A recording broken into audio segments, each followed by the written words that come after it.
Battle Reaver might be the highest DPS class in raids right now. Now, you might be asking, what the heck is a Battle Reaver? At least that would have been me 2 weeks ago. It's crossbow and staff. Now you might be asking, how the heck should crossbow and staff deal a lot of damage? There's almost no synergy, no? That's also what I thought 2 weeks ago. But now, after spending way too many hours into the class, I can tell you, in raids, it has more damage than Invocators and probably also more than most other common DPS classes. So in this video, I will first convince you of the fact that this class is giga broken. And then I will teach you what gear you need, which skills you should use, and how the mastery should look like, and of course how you should play it, so that you have everything to be a top DPS for your raid group. By the way, don't you wonder about my microphone. I had to reset my PC and now my standard microphone isn't working anymore, and it seems like I just can't fix it. So this little guy here will be our best friend for today's video. But nevertheless, let me start and explain to you why this class is so broken. And there's a combination of 3 ingredients that make it so good. First of all, we have access to the most broken PvE damage abilities in the game. And that's all the staff abilities. When it comes to just raw base damage scaling, there's probably nothing better than the staff. All the abilities just have crazy percentage base damage scalings. And additionally, the staff is just like a super high base damage weapon. So the combination makes all staff abilities in PvE just incredibly powerful. Of course, other classes have a staff too, but this is our first ingredient why the class is so broken. Now the second ingredient is the combination of high focus and selfless diffusion. If you don't know, high focus gives you a bunch of base damage and 60% cooldown speed. And selfless gives you offhand weapon chance, increases the duration of your weekends, and also reduces all your cooldowns on every hit. Now the cool thing is that high focus reduces the cooldown of selfless, and selfless reduces the cooldown of high focus. So both cooldowns will be just always really short. You actually just need one deadly marker in your party to have both abilities up 100% of the time. I could even do it myself. You can see that here in the clip. I always shoot with my second character on my laptop, the deadly marker on the target, and trigger it with my main character. I almost have both abilities up non-stop. I just had 1 second cooldown on selfless, but you get the idea. That of course also works even better if you have more people actually triggering the deadly marker. But this means we now have crazy cooldown reduction on just simply all of our abilities, because we're getting consistent cooldown speed from high focus and additionally reducing the cooldown and every hit with selfless. Our meteor will sometimes have a 6 to 7 second cooldown, which is just crazy. But now you might say, great, you have really low cooldowns and can spam your staff abilities. Wow. But the Invocator, for example, deals way more damage with his staff abilities, right? He gets all the bonus skill damage boost, base damage, or other crazy masteries and passives that just amplify his damage, and especially his staff abilities. Fair point? But not completely the truth, because here comes our third ingredient that rounds everything up, and that's detonation mark. Now, of course, Scorpion, Fury have that too, but hear me out on that. Let me first explain how detonation mark actually works. If you use it, you apply a weaken on your target for 3 seconds. In those 3 seconds, you accumulate 40% of all your damage against this target. And as soon as the 3 seconds are over, you deal the accumulated damage to the target again. So let's say you deal 1000 damage in those 3 seconds. The detonation mark will deal 400 damage on top. The deto can't crit or heavy hit, it's just always 40% of your damage. Now the funny part is, as long as we have selfless up, we increase the duration of weekends with every hit on our target. And we remember, selfless is simply always up, and the detonation mark is a weaken. So the detonation mark is simply 100% of the time on our target. That simply means we deal 40% more damage with all our abilities.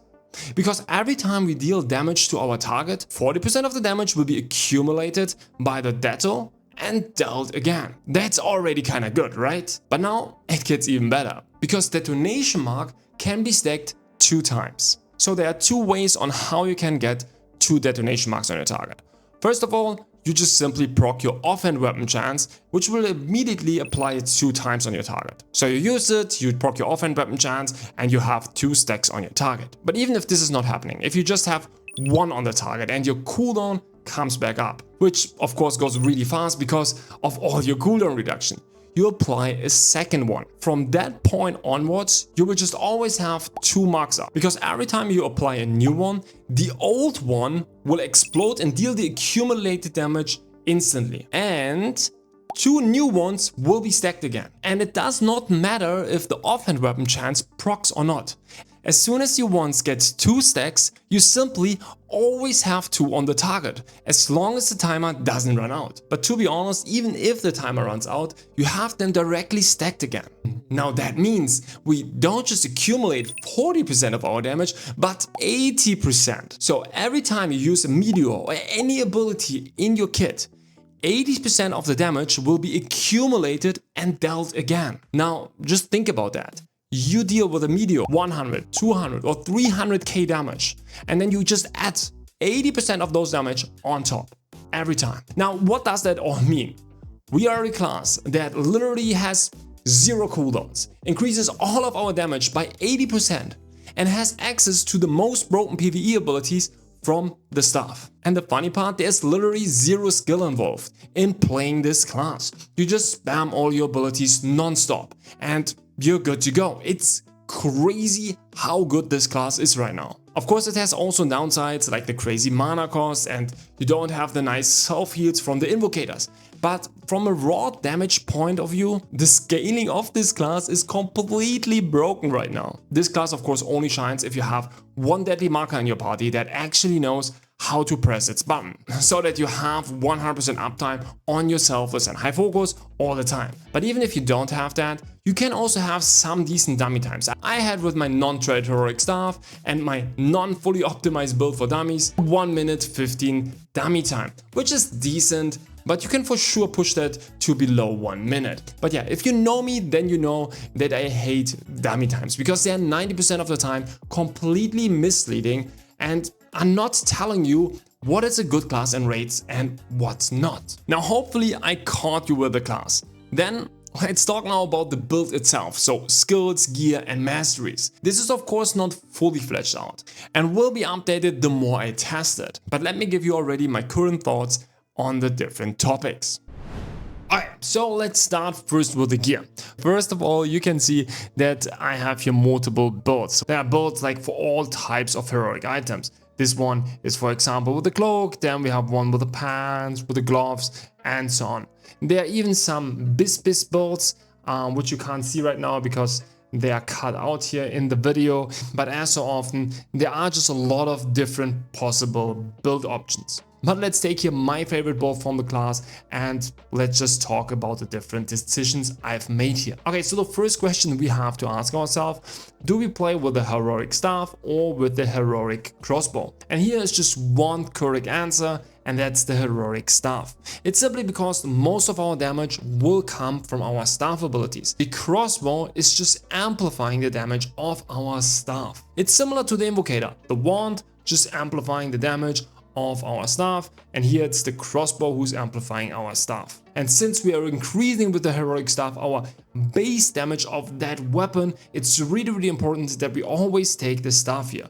You'd never want to take here the crossbow. Similar to the invocator, you never want to take the legendary wand as an invocator. Then you might ask, which passive do we have to put into our weapon? And here we have 100% one winner, and that's the Lulu passive. Of course, I know it's really expensive, but if you want to have something really impactful, something really good, then it's this passive. Because the cooldown on Meteor will be so insanely short. So if you have the Lulu passive, it's so ridiculously broken. If you don't have that, I would not put in the Dagon passive. I would probably just put in the Thunderstorm passive and wait till I get the Lulu passive. Because on this class, the Lulu passive is just so ridiculously broken. But in the end, it totally depends on you. If you have the Dagon and you have nothing else to do with it, just put it in. But having the Lulu passive is just insanely overpowered on this class. Now let's come to the crossbow. There we have 2 options, I would say. It's either Arcman which is really nice because it gives us just a lot of attack speed and a lot of base stats. Base stats are of course always good, but the attack speed is also so good because we have so low cooldowns. If you want to utilize all your low cooldowns, then you actually need a lot of attack speed. Otherwise, your cooldowns will be all up all the time and you just don't have the time to use all your abilities. That's why it's super important that we go for a lot of attack speed. And that's why the Akman is actually really good. The second option would be the unrelenting crossbow, the one with species damage. Similar to the Akman, he also gives you quite a bit of base stats, but additionally he gives you the species damage. And species damage, as mentioned so many times in my videos, is so incredibly broken. It's so hard to overcome the 64 species damage. And there's also something else that we lose here. We are trading, as you can see on the trade on the Akman, we have 6% cooldown speed, but on the unrelenting one, we're getting 12% mana cost efficiency.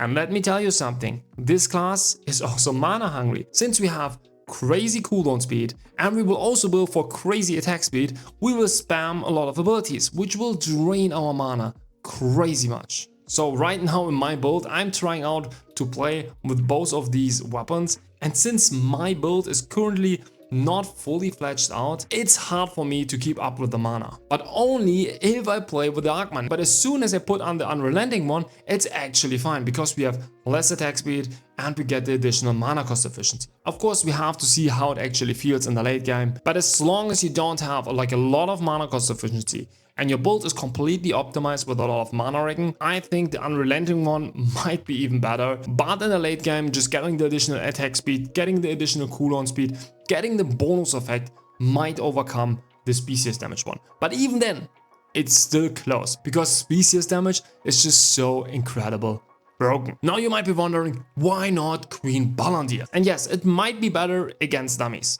But as soon as you get into a proper raid setup, you will have more cooldown speed, you will just have everything more, and you will spam your abilities non-stop. And this dot will lose on value. You have this 510 base damage, which you tick every second, right? But this will be just a small percentage of the damage you are actually doing, because you're hitting so fast and you're dealing so much damage. That's why I think it's just better to have, for example, 64 species damage, which just gives you 5% overall more damage. This will be just a bigger damage increase than this dot. I think against dummies it's just really broken, but as soon as you're not in dummies anymore, you don't have cooldowns anymore, and you just spam your abilities, it's just not that impactful anymore. It's still good, don't get me wrong, but I think the unrelenting one and the Akman will be just slightly better. Now let's talk about the gear pieces. So if you watch my Invocator video, you probably see a lot of similarities, and for a good reason. So we play here with a 2-piece Spectral set and the 2-piece Void set. So as mentioned so many times already in my videos, if you're a range class, you simply always go for the Spectral 2-piece. Especially in raids, clumping up, making it your healer easier is so important, getting all the buffs from everyone. You want to have always the Spectral, you don't want to play with Transcendence. If you have a crossbow, that's anyways really bad, but just in general, you are range, you go for Spectral. It does not matter how much range you have, no one cares. You always play with Spectral, there's no excuse. And then we are playing with the Void 2-piece, and this one we are not doing because of the set bonus with them 20 max damage. We have over 800 max damage. These 20 max damage is just a really small percentage increase. But we are simply maxing out on everything with these heroic items that we are getting. We are maxing out on heavy attack, we are maxing out on crit, we are maxing out on cooldown speed, we are maxing out on buff duration. Like everything is so maxed out. And even though we are not getting like crazy bonus stats here on these items, we are getting a lot of base stats, which is really powerful, and the max damage is just something we're getting on top, which is still really useful. That's why I just really like with the heroic items to get a mix of those two sets always in my builds. They just fit really well. So we just always have a little bit of a mix of those two sets. Then for accessories, there's really nothing too special here. Most of the stuff is what you see in most PvE DPS builds. The only thing that is a little bit special is that we are using 2 times the Celestial Ring. One the standard version and won the bolstered version. So if you didn't know, with the new accessories that we got, we can have 2 times the same ring in our build. The good thing about this ring is that we get mana cost efficiency, attack speed, and we get 10 or even 11 base stats. This is of course really insane. This is all what we need. That's why having this ring here 2 times is just really powerful. And then I want to quickly mention why I think the cloak is best, or at least it's for me best, and I will go for that. And it's because the cloak gives us everything what we want, right? We get attack speed, we can have heavy attack chance, critical hit chance, and we can have mana cost efficiency on our cloak.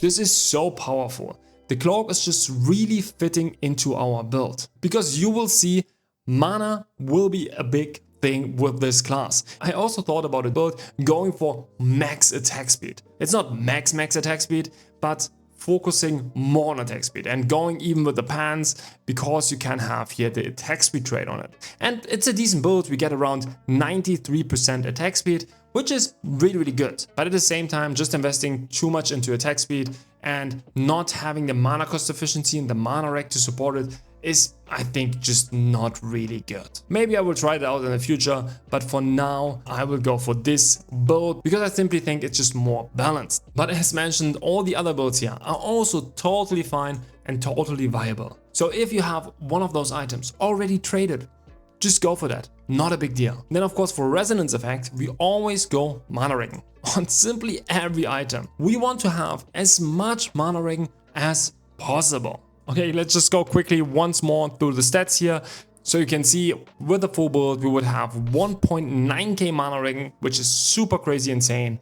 We would have 20k max HP. I think having 20k max HP will be really important if we go into the next raid. Of course, we could put in more max HP runes if needed, if the max HP is not enough. But overall, I think 20k max HP will probably be enough. Then we have 1.2k boss magic heavy attack chance. Here you have to consider that we will play with the skills Flame Consideration and Asceticism, which will give us 200 more heavy attack chance. And then we don't have any artifacts in, so with artifacts we will for sure always have here 1.5k heavy attack chance, which is of course also really good. Then we have 85% attack speed, 76% cooldown speed and 67% buff duration. As mentioned before, we simply max out on all offensive stats. Okay, build will be of course in the video description. Now let's have a look on the skills. Let's first talk about the utility skills. So of course we talked about high focus, we talked about selfless diffusion. Now we also have to play with Mother Nature's protest. This is of course super important. Here we will always play with flame shot so that we actually weaken our target with every shot that we are doing, because only then we are actually reducing the cooldown of all of our abilities with selfless diffusion. Super important that you always take your flame shot. Frost shot, for example, is not working against bosses, so this is not really good. So you really always want to take flame shot. And then we of course will always play with weak point shot, which is probably the only skill that this class brings to the table. You always have to use it when the boss is doing a fury or a wrath attack. But also here I did some testing and you can use that even 1.5 seconds after the boss did his fury attack. So really don't stress out to squeeze them in before the boss did his fury. Just do your block and use it afterwards. It's totally fine. Then as mentioned, you know, we have big mana problems, so playing with mana exchange is just super important. I also love to play with this upgraded version simply because it makes us press this button less. So if you're not playing with the macros, you for sure need that. I did here also some testing with inner peace. Some people suggested it to me. I don't like it. I think it feels off, especially sometimes if you cancel the inner peace, you are sometimes sliding on the ground. I don't know, I don't like that. Maybe it's good if you have always like a bow player right next to you who is spamming Nature's Blessing. But even then, I think mana exchange, just for me, felt way better. Now let's come to the damage abilities. Here we will only take 2 crossbow abilities. We only will take Mortal Mark, so the upgraded version Detonation Mark, and we will take quick fire. All the other damage abilities will be staff abilities. And now you might understand why the staff is just so much more important in our build. Having the heroic staff here is just so important because the main damage from our build will come from staff abilities. So increasing the base damage of our staff is just way more valuable. And detonation mark is also not impacted by the base damage of your crossbow. It's only impacted by the damage you do to the target that is infected by this detonation mark. It's just always 40%, or if you have 2 stacks, 80% of your damage. The only damage ability from your crossbow will be your quickfire. Now you might notice that we don't have the serial fire bombs in our build. And now it gets really interesting, and there's even a cool other synergy that we get with this weapon combination. Since we have Mother Nature's Protest and we have the Flame Shot upgrade, we apply the burning stacks with all our abilities. And that means for just applying the burning stacks, we don't need serial firebombs anymore. Or the upgraded focused firebomb. We just don't need it anymore. And we don't have any cooldown problems, right? As soon as we get cooldown problems, this one could become interesting, but for me, almost in all scenarios, I always have something to spam. And that's why I just simply didn't use it. Another thing that this allows us to do is to upgrade Ice Spear Bombardment. So we can use Heat Fusion in the Staff Mastery and change the skill to Detonator Bombardment. This will now consume all our burning stacks non-stop. But it's not a big deal because we adding those burning stacks with all our abilities non-stop. We can spam all our abilities non-stop. We will have 10 burning stacks all the time. So consuming them from time to time is not a big deal. We can do that. So we don't have to play with serial firebombs to apply our burning stacks because we have Mother Nature's Protest. Absolutely nice. And we can also play with the upgraded Ice Spear Bombardment, which just deals also way more damage. And even though we're consuming the burning stacks, it's not a big deal. And I think all the other abilities are pretty straightforward. We of course play with Meteor with the upgraded version. We play with Fireball Barrage, which is also just such an incredible powerful ability with Judgment Lightning and Chain Lightning. And for the passives, most of the stuff is just pretty straightforward and self-explainable. The only thing that I want to mention, which I always misunderstood also, is Mana Eruption, which is really good in this build because we have a really low cooldown on Fireball Rush and also Ice Spear Bombardment, so we can trigger that all the time, and both of these abilities will also trigger Mana Ball Eruption, which will deal quite a bit of damage. But yeah, as mentioned, most of the other stuff is pretty straightforward. When it comes to damage, there's just not a lot of other things you can take. Alright, so for the Masteries, I don't want to waste too much of your time. Just really short, highlight the important things. First of all, Mana Spring and Endless Volley. Just super important. As soon as your mana drops below 30%, you will just get a lot of additional mana rank for an Endless Volley, and then we will also get percentage mana increase for Mana Spring. This is so incredibly powerful and the only reason why we are able to play this build. Don't be too scared if your mana drops really heavily in the beginning. In the end, you will get a lot of mana regeneration. Then we will also play with Power Surge, which just gives us a little bit of max damage. We don't go for a lot of max mana, so this is really not impactful. I've seen some people also go for Mana Shield, which would give us around 400 more defense, which is probably better, but I'm a greedy player, so that's why I'm going always for Power Surge. But if you want to have a little bit more defensive, it's totally fine to put your points into Mana Shield, especially since we are going for a lot of mana regen. Still, I don't like it. Other than that, we talked about Heat Fusion, which I think is really powerful. Then I will go here for Vitality Conversion and Mana Overflow. I just want to have max HP in the hardest raid mode. That's why I think going for those two is really important, and getting here, for example, the additional mana is not needed in our build because we are not amplifying our damage crazy if we get a lot of max mana, as for example the Invocator is doing. Other than that, there's nothing too special here. For the crossbow, also nothing too special. There are not so many insane masteries, and additionally most of the stuff here is just not really impactful for us because our main damage will come from the staff abilities, and most of the stuff here is influencing our crossbow abilities, but our crossbow damage will be not that impactful. But one thing that you have to consider is this passive. So this one increases your offhand weapon attack chance by 20% if you have less than 30% max mana, which is good, but you also consume on every offhand weapon attack 10 mana. And let me tell you something, you will burn through your mana even quicker if you are at 30% mana. So I put that in here because in the late game, if you are fully maxed out, you will probably have the mana rating to do that. But at the beginning, it might be better to not put that in.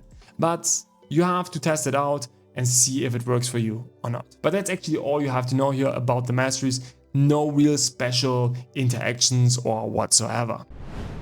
Alright, so the last thing I want to talk about is how you have to play it. There's not too much to it. As mentioned, the class is super easy to play. But let me give you just some tips that might be really helpful.